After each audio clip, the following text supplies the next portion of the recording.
sahabat Safety Bewok, kita membahas secara singkat apa itu inspeksi, pemeriksaan, dan pengujian. Yuk kita simak bersama. Halo semuanya, selamat datang kembali. Pernah nggak sih Anda, terutama yang kerja di lapangan, merasa sedikit bingung dengan 3 kata ini? Inspeksi, pemeriksaan, dan pengujian? Kedengarannya kan mirip-mirip ya, tapi apa sih bedanya? Nah, hari ini kita bakal kupas tuntas kebingungan ini. Oke, sebelum kita terjebak sama definisi kamus yang bikin pusing, saya mau kasih kesimpulan utamanya di depan. Poin paling krusialnya adalah, jangan habiskan energi untuk membedakan 3 istilah ini secara kaku. Anggap aja begini, mau Anda sebut memadamkan, menyiram, atau menjinakkan api, tujuannya ya sama kan, yaitu menghentikan kebakaran. Nah, ini pun sama. Ini dia peta jalan kita. Kita mulai dari menyamakan tujuan utamanya, lalu kita bedah seni mengamati di lapangan, lihat contoh-contoh nyata, fokus ke 5 objek penting, dan yang terakhir, kita bahas langkah paling krusial setelah kita menemukan sesuatu. Siap? Yuk kita mulai. Oke, bagian pertama yuk kita samakan dulu frekuensi kita. Apa sih sebenarnya inti dari semua kegiatan pengawasan ini? Mari kita mulai dari inspeksi. Paling gampangnya, anggap aja inspeksi itu seperti berburu. Tapi yang kita buru bukan hewan, melainkan bahaya. Nah, bahaya ini ada 2 jenis. Yang pertama, tindakan tidak aman. Misalnya orang yang nggak pakai helm. Dan yang kedua, kondisi tidak aman, kayak lantai yang licin.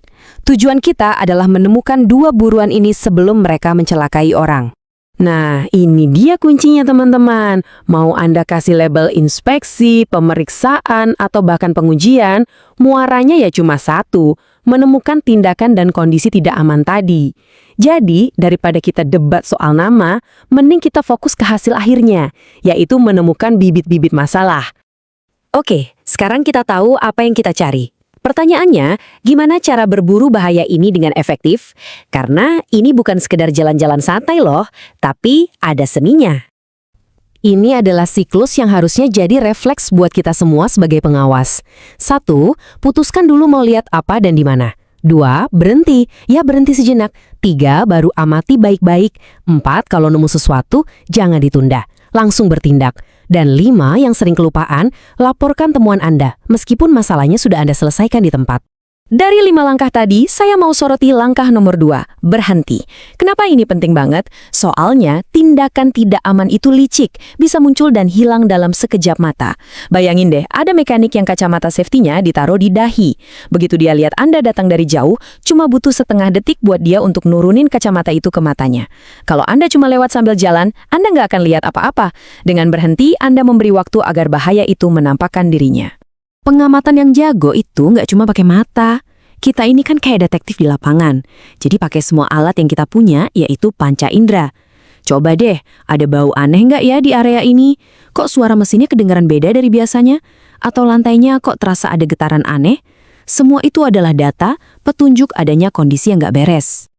Oke, cukup teorinya. Sekarang kita lihat gimana konsep ini jalan di dunia nyata, biar makin kebayang. Nah, ini contoh pemeriksaan yang paling kita kenal, P2H. Setiap pagi, operator ngecek rem, lampu, klakson, atau lihat spionnya pecah nggak. Sebenarnya dia lagi ngapain?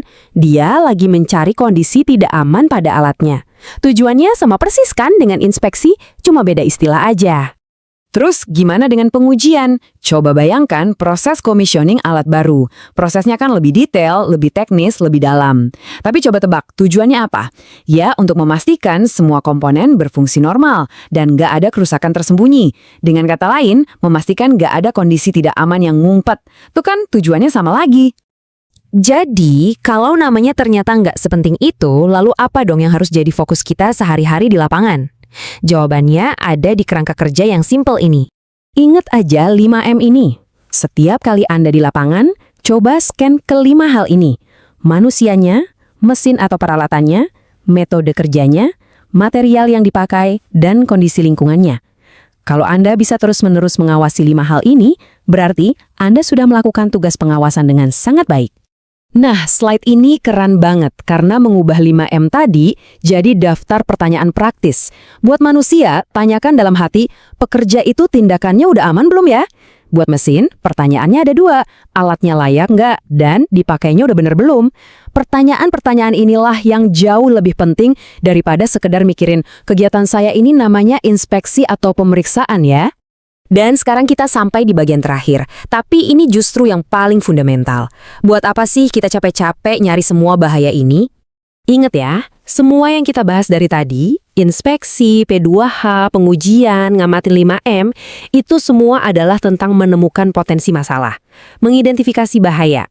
Itu langkah pertama yang sangat vital. Tapi, itu baru setengah dari perjalanan. Karena menemukan bahaya tapi nggak diapa-apain, itu ya percuma, sia-sia. Tujuan akhir dari semua ini adalah pengendalian. Anda nemu lantai licin, ya langsung dibersihkan atau diberi tanda. Anda lihat orang kerja tanpa sarung tangan, ya langsung ditegur dan diperbaiki.